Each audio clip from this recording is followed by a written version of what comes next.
So I will wrap up quickly. Yeah. ॐ अज्ञानतिमिरान्धस्य ज्ञानाञ्जनशलाकया चक्षुर्मीलितं येन तस्मै श्रीगुरवे नमः। नमो ॐ विष्णुपादाय कृष्णप्रेष्ठाय भूतले श्रीमते Bhaktivedanta स्वामिन्निति नामिने।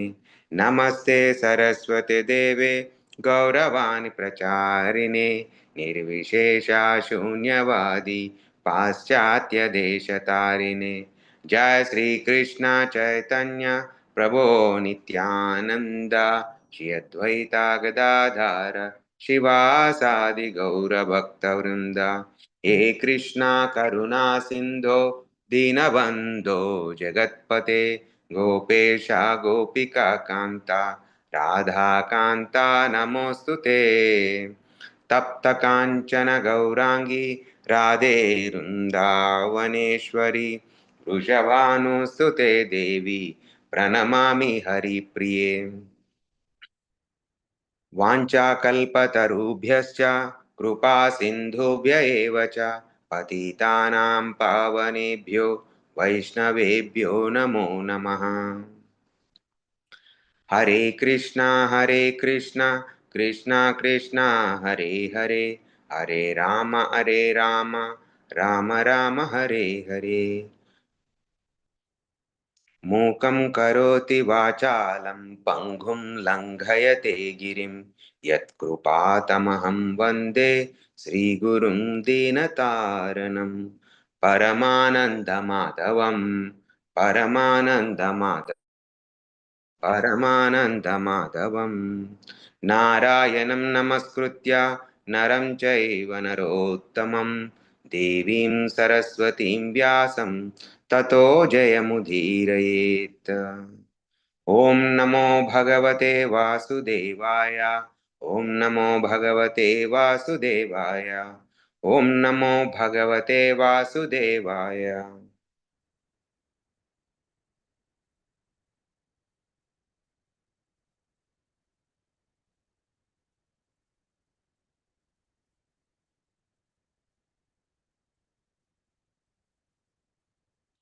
Hare Krishna, thank you very much for joining for today's Bhagavatam reading.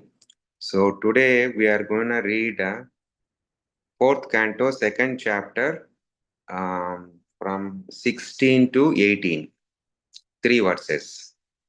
Uh, the reasons three verses because very small purports. So we'll start with 16th. तस्मात् उन्मादनाताय नष्टशौचाय दुर्हृदे दत्ता भता मया Sadhvi कोदिते परमेस्तिना. Translation. On the request of Lord Brahma, I handed over my chaste daughter to him. Although he is devoid of all cleanliness, and his heart is filled with nasty things.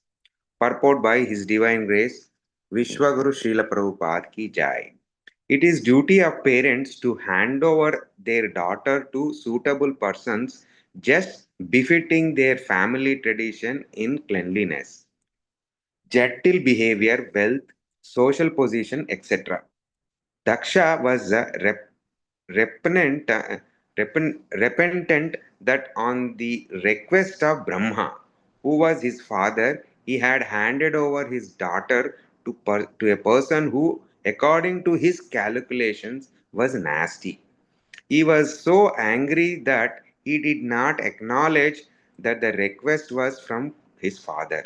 Instead, he referred to Brahma as Paramesthi, the supreme teacher in the universe.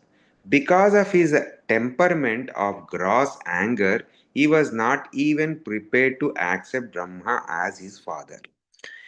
In other words, he accused even Brahma of being less intelligent because he had advised Daksha to hand over his beautiful daughter to such a nasty fellow. In anger, one forgets everything. And thus, Daksha, in anger, not only accused the great Lord Shiva, but criticized his own father, Lord Brahma. For his not very astute advice that Daksha hand over his daughter to Lord Shiva. Very beautiful and nice lesson. But let's go to the second one also. 17th. Maitreya उवाच विनिध्यैवं स गिरीशम् अप्रतिपम् अवस्थितं दक्षोत्तपा उपास्पृश्य क्रुधाद् सप्तुं प्र प्रचाक्रमे. Translation. The sage Maitreya continued. Thus Daksha, seeing Lord Shiva sitting as if against him, washed his hands and mouth and cursed him in the following words. There is no purport in this, but let's go to the um, 18th, which is our last sloka. अयां तु देवयज्ञा इन्द्रोपेन्द्रादिभिर्भावः सह भागं न लभतां देवैर्देव गणाधमः. Translation. The demigods are eligible to share in the obligations of sacrifice, but Lord Shiva, who is the lowest of all the demigods, should not have a share. Purport by His Divine Grace, Vishwaguru Srila Prabhupada Ki Jai.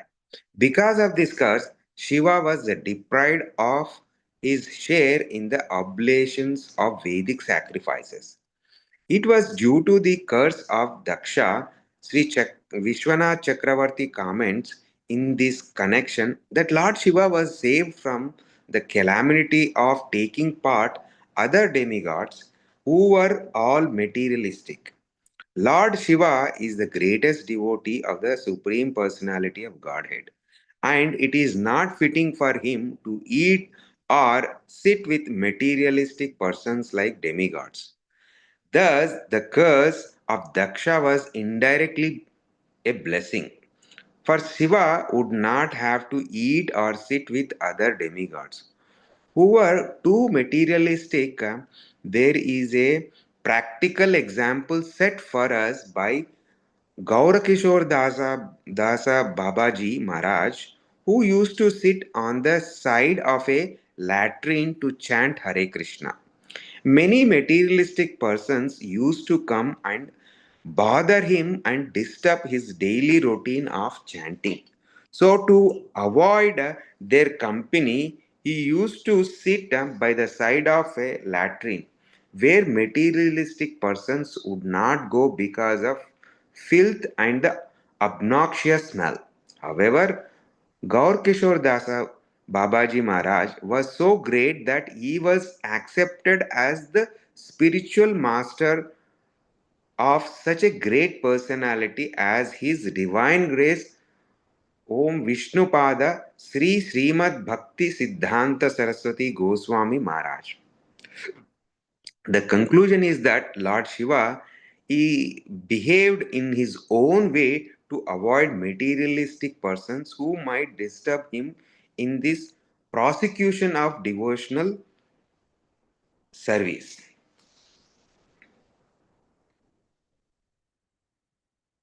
Om Namo Bhagavate Vasudevaya. Om Namo Bhagavate Vasudevaya. Om Namo Bhagavate Vasudevaya. Hare Krishna. I would like to share these three slokas out of that 16 and 18. There is a profound message for me. Here in the 16th, Prabhupada expanded the responsibility of a parent towards their children, in particular daughter. So, and a couple of messages from the purport. See, Daksha, the whole premises, Daksha was not happy to uh, give his daughter to Lord Vishnu, sorry, Lord Shiva. Right from the beginning, that hatred is there for Daksha towards Lord Shiva. So, the number one lesson. Now, see, in material world also, sometimes for whatever reason, we establish that relation. So once we establish that relationship, there is no point in continuing that hatred or anger towards that individual where the relationship spoils. So here exactly that is what is happening. Now Daksha was not inclined, or is not happy, or he don't want to marry her daughter with us Lord Shiva. However, there are two things. Mother Uma Devi, she personally wanted the Lord Shiva. In fact, when Parvati Devi performed a penance, very austere penance, so she was tested. So the rishis with the uh, Shiva, they go to her in a disguise and say, why are you meditating and why do you want this Lord Shiva as your husband? Look at him. He is very ugly in the sense because Lord Shiva, where he roams around, he is in the smashana, in the graveyard, and he is all smeared with these ashes, and he wears a snake on his neck. This is not an nice dressing for a person. So why are you so inclined to? Why are you determined? Why are you performing so much penance? There is no opulence, and who want to live and roam in the graveyard? So why are you doing that? Then the Umadevi says, nothing do it. I want the Lord Shiva to be my husband. She did not say anything. No matter in this life, but I will continue life after the life till I get the Lord Shiva as my husband. There is a very nice discussion between them, but all the time, our simple one pointed focus is that yes, whatever you think, for you it may not be opulence, but for me, he is the my Aradhya Devata, and I want him to be my husband. That is the final conclusion of the Parvati Devi.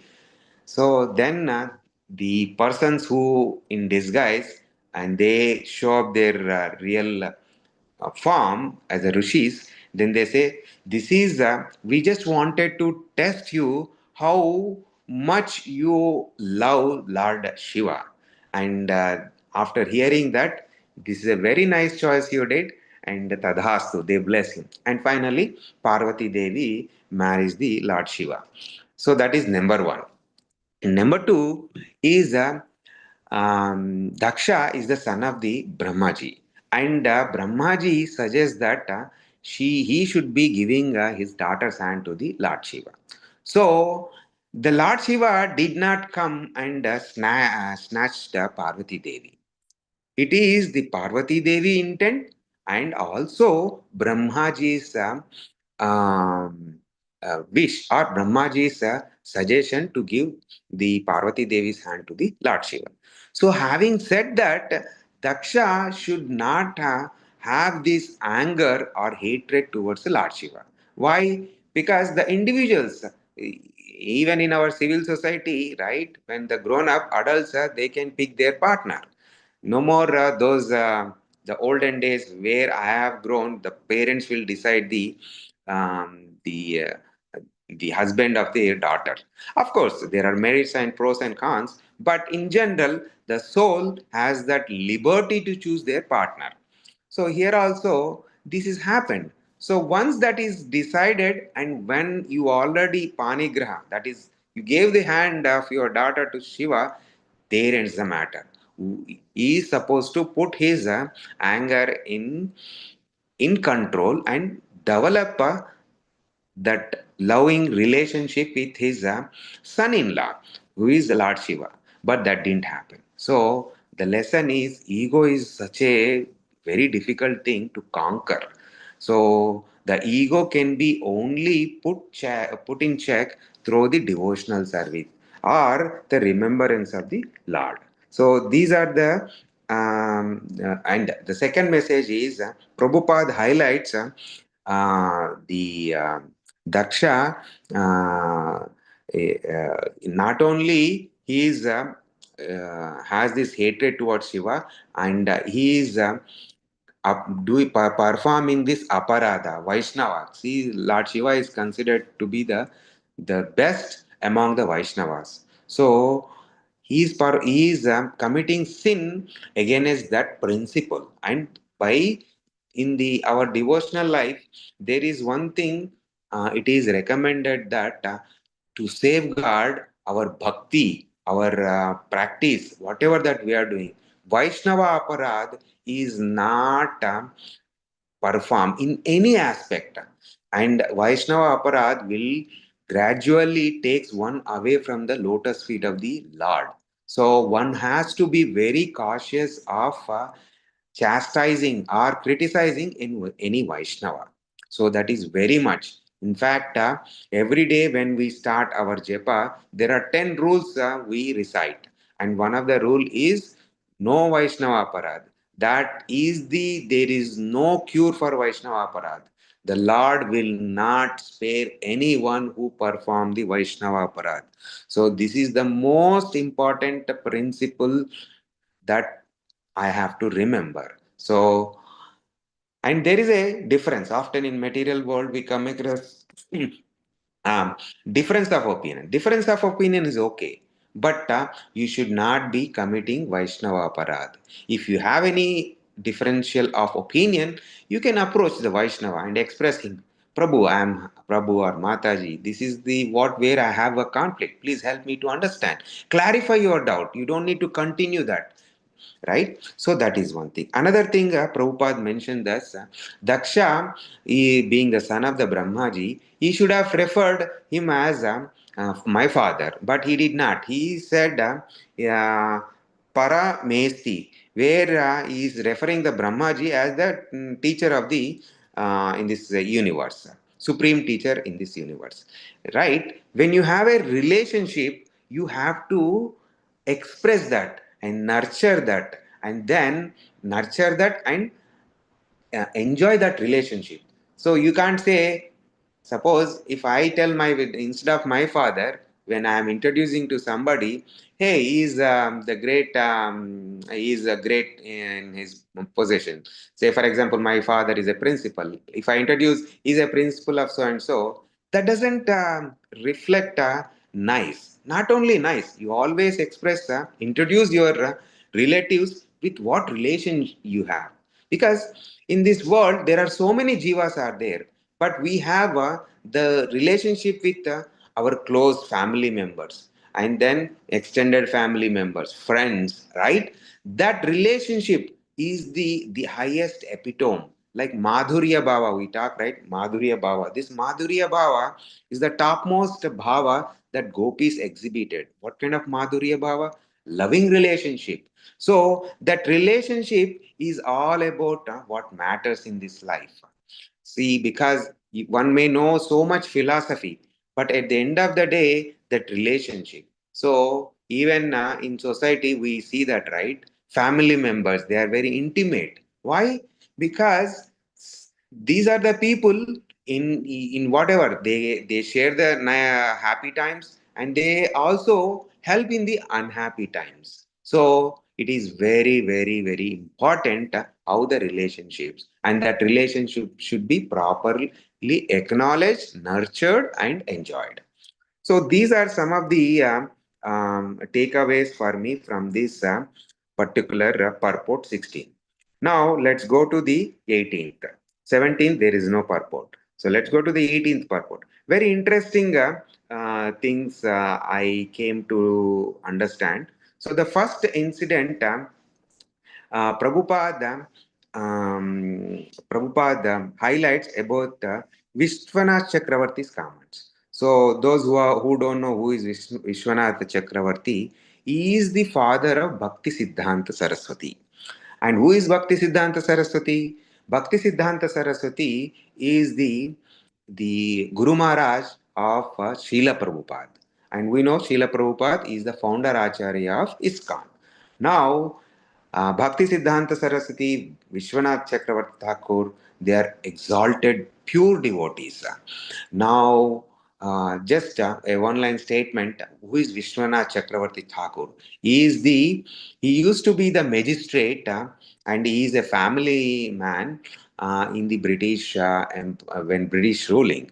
So he was such a focused, and he is the one who revived Vaishnava Dharma. Vaishnava Dharma was almost about to extinguish, and he is the one who translated all the literature in Bengal so that it is easily accessible to the masses. So he is the reviver of the Vaishnava Dharma. And other thing is, being a magistrate also is such a focused. One time he was asked how you are able to perform your is considered the one of the best magistrate during the British rule. He was asked how are you able to do all these things because he is not only doing that and after his work he used to translate all these books into Bengal and then go around preaching so many things. It's full of vibrant activities. So he said, it's all about the mercy of the Lord. So that is how, see, often we think, often I think sometimes I used to think, oh, this is a spiritual activity and I'm busy, I don't have time, right? This is all the reasons we get. But the reality is, when people who perform these devotional activities, they are so focused. They are, when we perform these devotional activities such as service, japa, nama, kirtan, all other things that will purify our mind and all these jealousy, ego, all these things we can easily come overcome. And when these are not there, and then our focus will be very very very sharp, and instead of taking performing an activity which takes an hour, now I am able to perform in 10 minutes only. So devotional activities will enhance the focus and your ability to perform the activity in a lesser time. So this is what I have learned and I should cultivate that one. So that is about the Vishwanath Chakravarti Thakur.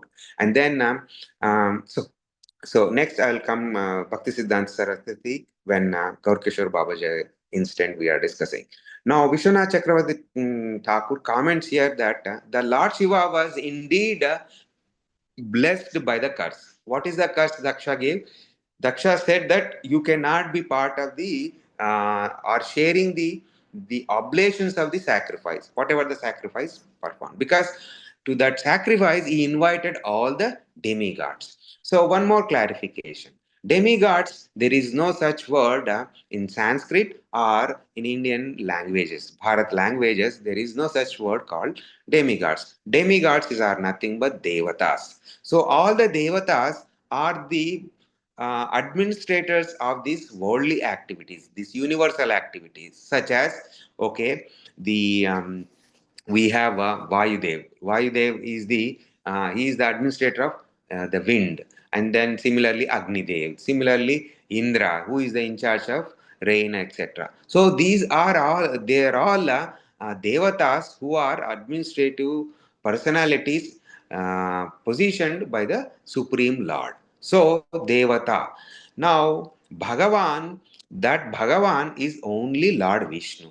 None other them are considered as Bhagavan. So Devatas and Bhagavan are Paramatma.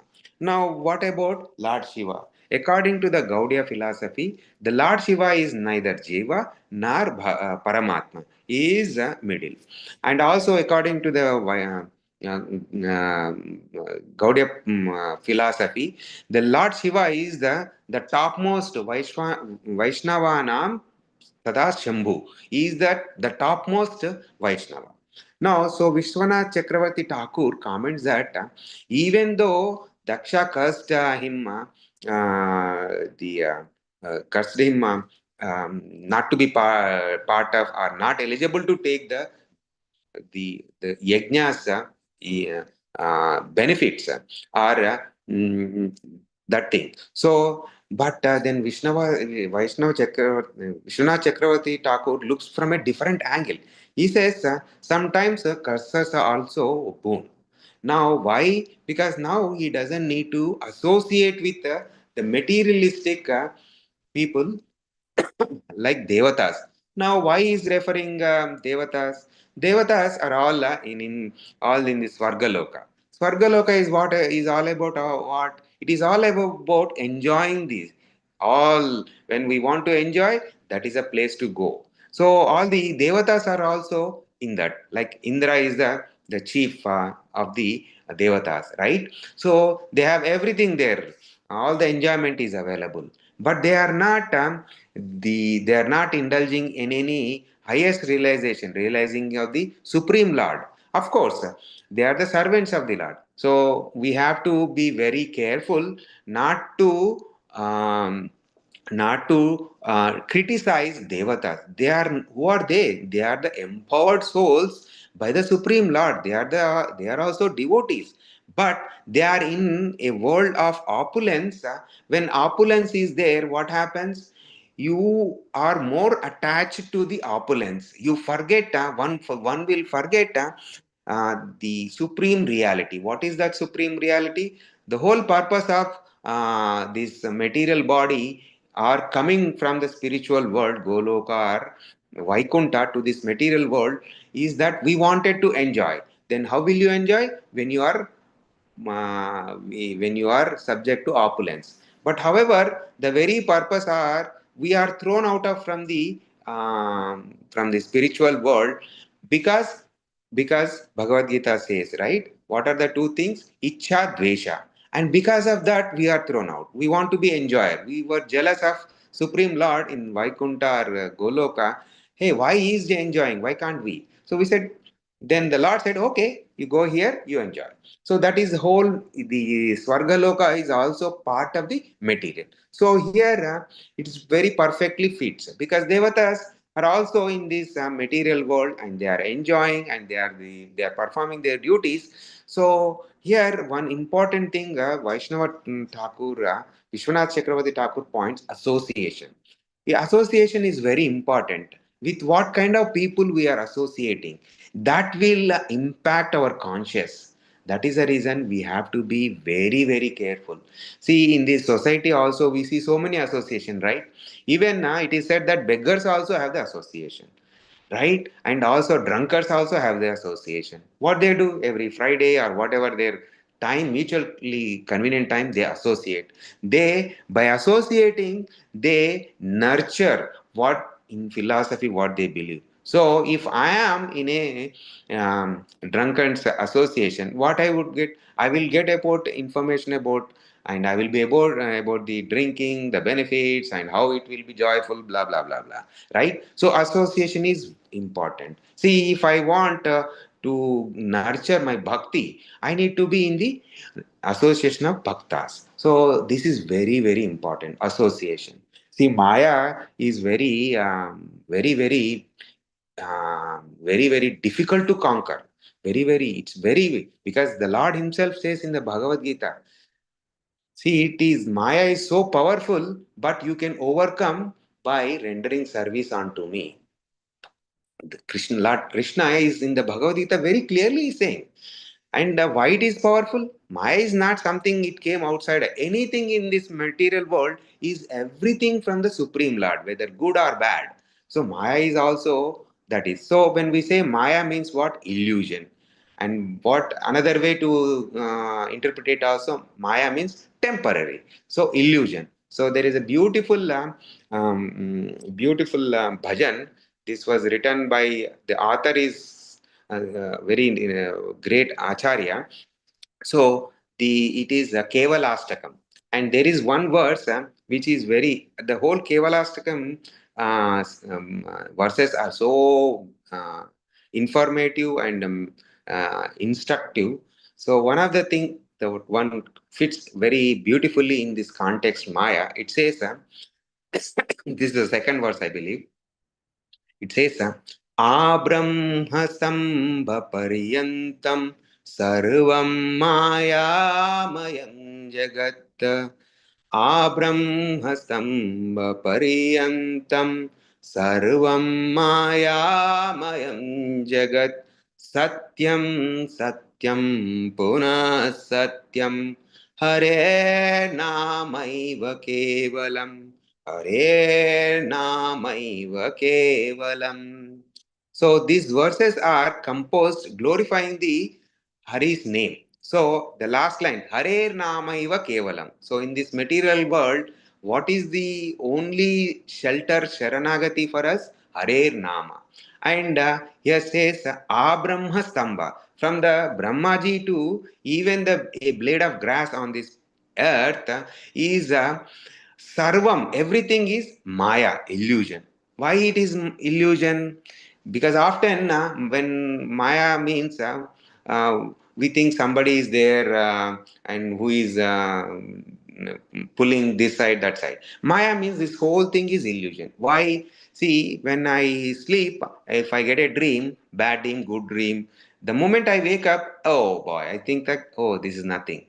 If it is a bad dream, we'll be relieved. If it is a happy dream, we say, oh, why I should have slept some more time. So similarly, jiva as a jiva, when they are put in this material world, there is a maya. Why? This is not permanent. Death is inevitable, right? So also this material world is described as dukkhale mashashvatam. So our journey is starting from taking the birth to death. So that is the reason it is illustrated as maya, meaning illusion. See, because after this death, once again I have to start somewhere. And then temporary. It is not shashvatam, it is ashashvatam. So, from this perspective, Vishwanath Chakravarti Thakur is very nicely putting that association how impactful. Now, what to speak of an insignificant soul, me, and what to speak of the Lord Shiva. Lord Shiva, don't we should not be underestimating. He is the greatest. The Vaishnava. And also, recently we celebrated Shivaratri, right? See, Lord Shiva, there are so many things. He is Aradhya Devata. So, he is, see, Lord Shiva, when the Samudra Madan, right? The ocean churning is happening, that first thing that came out is Alahalam, the poison.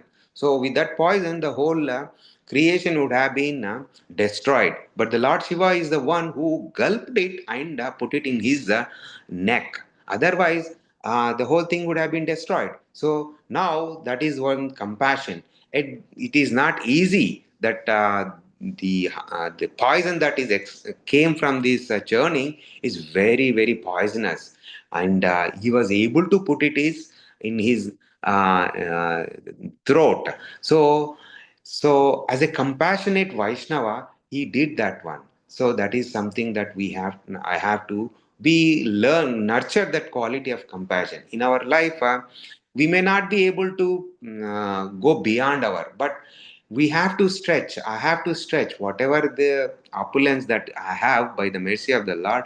I should be able to share with the unfortunate jivas. So that is a compassion that I should be learning. And second, the Lord Shiva is also known as Ashutosh. He is very easily pleased. So that is a symptom of a Vaishnava. They are very easy pleased. They are not very complicated people.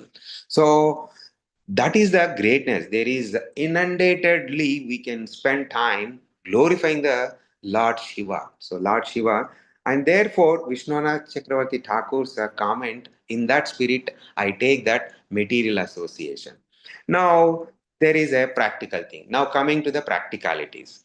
Now we are living in society. Should we not? Our neighbors may not be practicing the devotional acts bhakti. So should we not be associating with them? And also, especially Srila Prabhupada movement is ISKCON. It's a preaching organization. It's not more than, it's not any other type of organization. Other so-called our temples, they are focused more on a different aspect. They are not preaching organizations. Why? Because in ISKCON, the very fundamental aspect is all the devotees, the service they rendered in giving this knowledge to others, awakening the about the love for the Lord in other members of the society. That is the greatest contribution of Srila Prabhupada.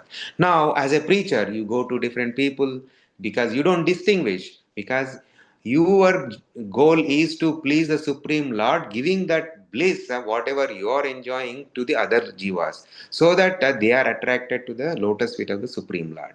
So then preaching. So then when we go to the materialist, what to do? Or we should not associate? No. So here is there are two kinds of Vaishnavas. One is who are on the preaching, another one they are self meditating, and Lord Shiva is that kind of thing. But whereas we are in preaching side, right? So then what to do? That is the reason it is recommended that we always perform our japa in the morning when we before we start our activities in this material world, our job, work, everything, anything, we should complete our japa. That way, we are protected, because this whatever in the morning that I cultivated the brain, because it's not only in the morning what we do. Ritualistically, we will take bath materially, physical body. But with the japa, we are cleansing the mind. Through water, we are cleansing the body. Through japa, we are cleansing the mind. So, a devotee who performs, who starts his day with completing his japa and whatever the spiritual activities, is very cool, is very calm, and he doesn't get into any of unnecessary prajalpa. So that is very important. Now another lesson is we are in society, so we need to be good actors. What does that means? So you don't need to go and show off. I don't need to show off what my spiritual activities. That is between me and my Lord. I don't need to show off, because I am may not be at that unnecessary. See, people, when we go and show off, meaning tell them, reveal our heart, I do these things, we don't need to, and it is better off not to disclose anything. Just pretend as you I should pretend as one among them, so they will relate it. But it doesn't mean that whatever I hear, whatever I discuss with them, I should be adopting. No, that is internal to me. Just listen. And sometimes we indulge into arguments. Even arguments also we should avoid, because that way, of course, devotees are also very intelligent, what to take, what to not. So that is the thing. And next, finally, so from the Vishwanath Chakravarti Thakur's, why he is saying that curse for Lord Shiva, he doesn't need to be associated with the materialistic devatas who are mostly in the materialistic platform. So that is one. Now coming to the Gaur Kishore Das Babaji. So Gaur Kishore Das Babaji is the spiritual master of the Bhakti Siddhanta Saraswati Thakur. So Bhakti Siddhanta Saraswati Thakur is an eminent scholar, and when he took the shelter of the Gaurkishore Babadi, and he used to chant in the filthy places. Why? Because in those days, the masses want to approach him for materialistic boons. So, being a pure devotee, first of all, he never showed off, and second of all, is not inclined to associate with them, because he can give this the bliss that is enjoying. What is that bliss? The nama. And they are coming and asking for these materialistic bones. So he was fed up, and to avoid their association and to avoid to properly use his time for these japa, he used to go their places. Now the question comes, how can we chant the names of the Lord in the filthy place? So that is a practical question we will have, right? In fact, I had. So last week or 2 weeks back in our Vaishnava group, we were discussing about the difference between nama and mantra. So nama is the names of the Lord. Mantra, also the names of the Lord. But what is the difference? So mantra, highlights I'm giving. Mantra, one can chant the mantra only when the guru gives that instruction. Meaning, like there are so many mantras, are right? Gayatri mantra and all those mantras. Those one should receive from the guru. Then only you are authorized to chant those mantras. First one. Number two, the mantras have rules and regulations. Meaning, those rules and regulations under those circumstances or situations, whatever the rules and regulations are given, accordingly only you can utter those mantras. Otherwise, you one will have a negative impact rather than positive impact. That is what about mantra. Now, say for example, Gayatri mantra. So, Gayatri mantra you cannot chant without the Guru's giving that instruction. You can chant. Second thing is Gayatri mantra cannot be chanted loudly. And Gayatri mantra, example, Gayatri mantra cannot be chanted without physical body clean, meaning I cannot just from out of the bed and then chant. I cannot, so it has to be an proper location, meaning a cleanly place. I cannot chant Gayatri mantra in the bathroom. So, mantra. So, any deviation from these set of rules will have a adverse impact on the Gayatri mantra. And even I heard from a very great Vaishnava, these days we will get these CDs, right? Gayatri mantra chanting loudly, and that is, according to him, it should not be done. It has a negative impact on the people. So that is what about the mantra. And nama is the one, no rules, no regulations. Now, whatever the rules that we talked about, mantra, nama doesn't need, one doesn't need to receive the nama from any guru. He can chant such as Hare Krishna, Radharani, Krishna, any name you can utter without receiving formally from Guru. And second thing, Nama doesn't have any rules, meaning I can chant the names when I'm in the bed, when I wake up, no rules at all. There is no rule of you have to be clean, nothing doing. You can even chant in the bathroom. Nama doesn't have any rules and regulations. That is the reason it is in the Kali Yuga, the Nama Japa is the most important, because the IQ levels, particularly the SQ levels. What is SQ? Spiritual coefficient. In this age, people are so much um, engrossed, attached to the opulences, and their intelligence, spiritual intelligence, very weakened because of the very nature of the Kali Yuga. So, if we put all these restrictions, they are going to benefit, rather than benefiting, they are going to be negatively impacted. That is the reason for this yuga. What is the prescription? Nama Japa. In other yugas like Treta Yuga, meditation, Dwapara Yuga, deity worship, Treta Yuga, Dwapara Yuga, Treta Yuga Yajna, Treta Yuga meditation. After that, Treta Yuga. Next is in the next one I forgot. Treta Yuga, Dwapara Yuga, Kali Yuga. The second one is in the second one, the Yajna is the prescribed one, and first one Dwapara. is Satya Yuga, Prabhuji. First one is the First one, Satya Yuga. thank you, Mataji. Yeah. Satya Then Yuga is Dwapara. Satya Yuga is the meditation. Treta Yuga is the Yajna. Dwapara Yuga, deity worship, and Kali Yuga, Nama Japa. So this is the easiest process for us given. So Nama is the one anytime we can meditate on the Lord's name. So that is the easiest way. And see, the another beautiful thing is Nama. See, ultimately, anything that we do, developing our consciousness, that is Bhava. See, Bhava is the ultimate thing. See, any ritualistic things or anything that I do, ultimately, if I don't develop that Bhava, the what is that bhava? See, the bhava, gopi bhava is the ultimate thing. What is that bhava? They are loving the Lord so much they don't care anything. That is the ultimate bhava.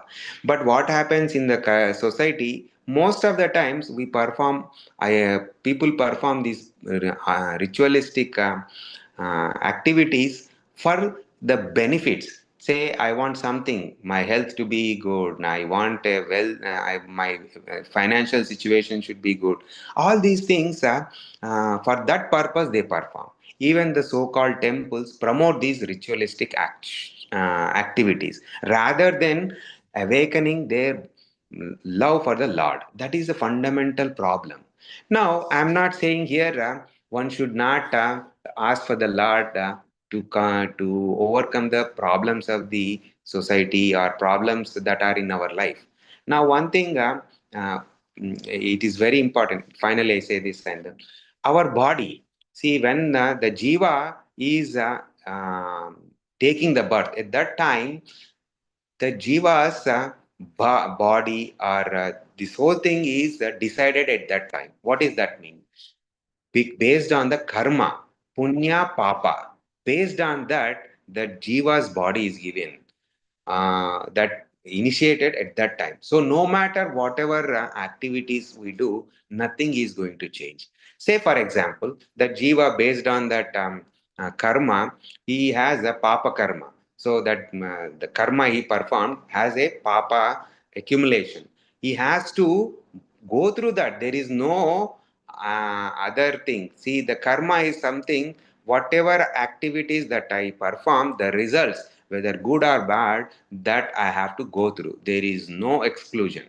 Now, when the jiva is taking birth, at that time only it is decided. His account is taken out and say, okay, his account is this much punya, this much papa is that. Okay, in this lifetime, this is the combination or whatever that percentage is decided, and then he comes into this material world. So, no matter whatever activities we perform, it will not mitigate. And sometimes people think, oh, I perform this yajna because of that.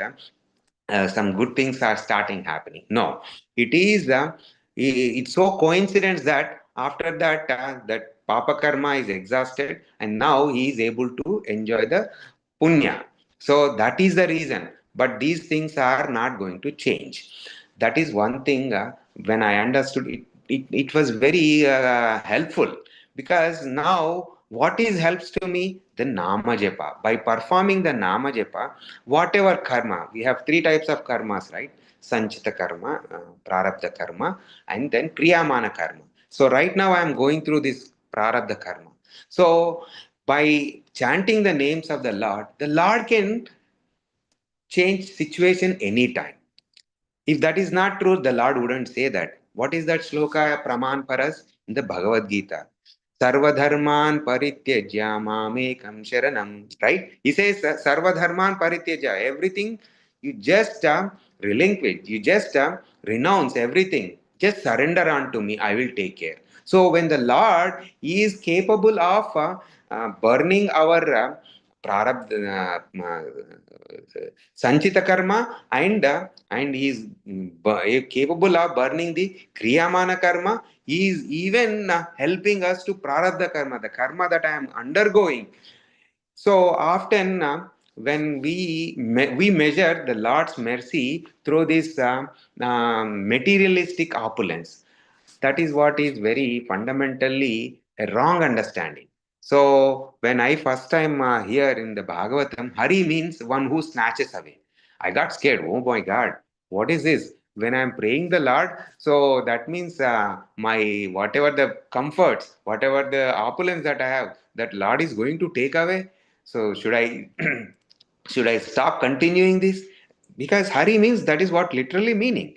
But as gradually by sadhana, whatever little sadhana I have done, whatever little I have hearing, yes, Hari snatches away. What he snatches away?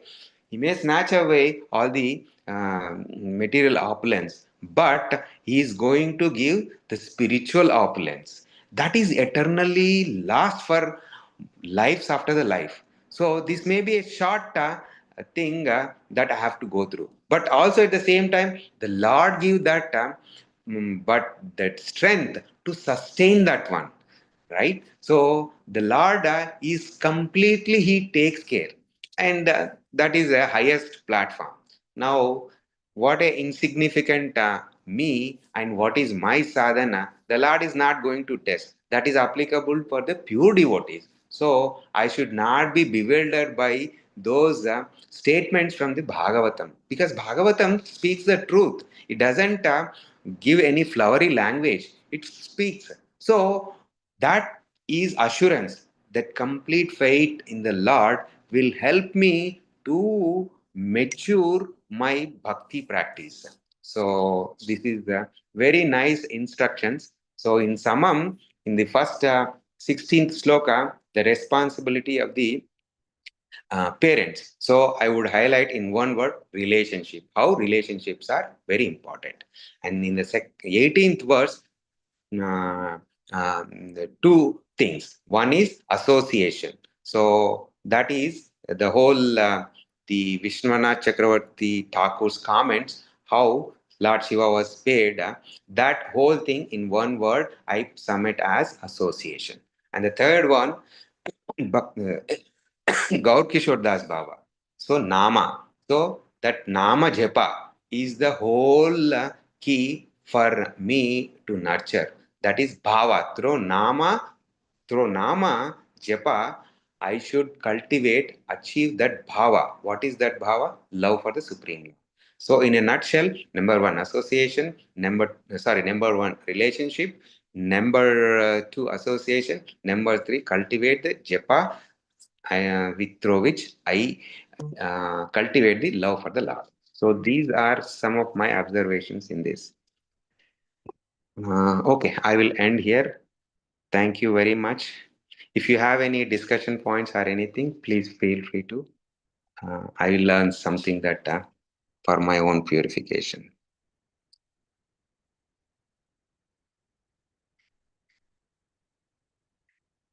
Okay, Hare Krishna. So I guess if anything I've misspoken, please help me to bring it to my notice and forgive me. Once again, thank you very much. Hare Krishna Prabhuji, very, very wonderful class. You have explained a lot, everything about uh, devatas and how we have to maintain our purity and austerities. So wonderful, Prabhuji. Thank you very much. Thank you, Mataji. I just whatever I heard, I just spoke. Nothing from me. Thank Yeah, you collected a lot of information. That's what I say. Yeah, a lot of explanation. Yeah. thank you. Nice thing. Hare Hare Krishna.